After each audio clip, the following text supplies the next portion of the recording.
जाए पिया जवानी हमारी हर जराइए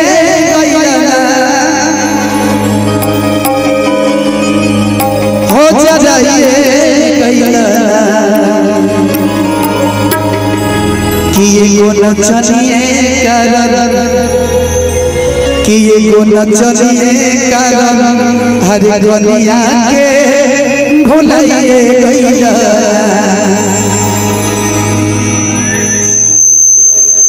Hey, ready? 1, 2, 3, 4.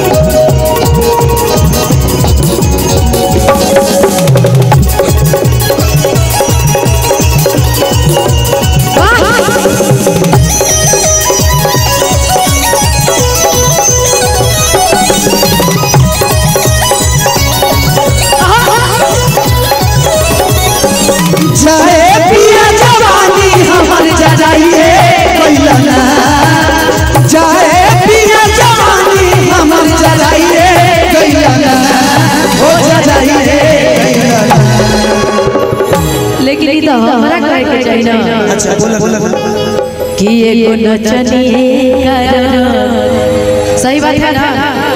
नहीं अभी तो मैं जब पीछे बोलत रहलू कि एगो नचनिए कारण एक दुनिया के भुलाइए गइला। कि एगो नचनिए कारण दुनिया के भुलाइए गइला। एगो नचनिए कारण दुनिया के भुलाइए गइला। अध जाए पिया जवानी हमर जराइए गइला। जाए पिया जवानी हमर जराइए गइला। हो जराइए गइला। एगो नचनिए कारण एगो नचनिए कारण के भुलाइए गइला। एगो नचनिए कारण दुनिया के भुलाइए गइला। पतिया नदिया पटना पतिया नदिया भैया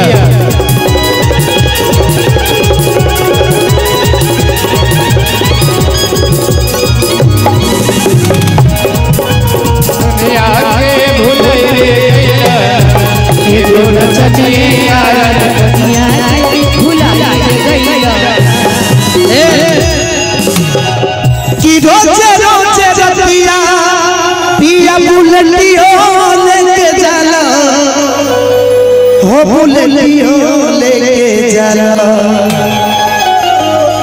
आज नाच के नशा में दूगो रोटियो नहीं खाला।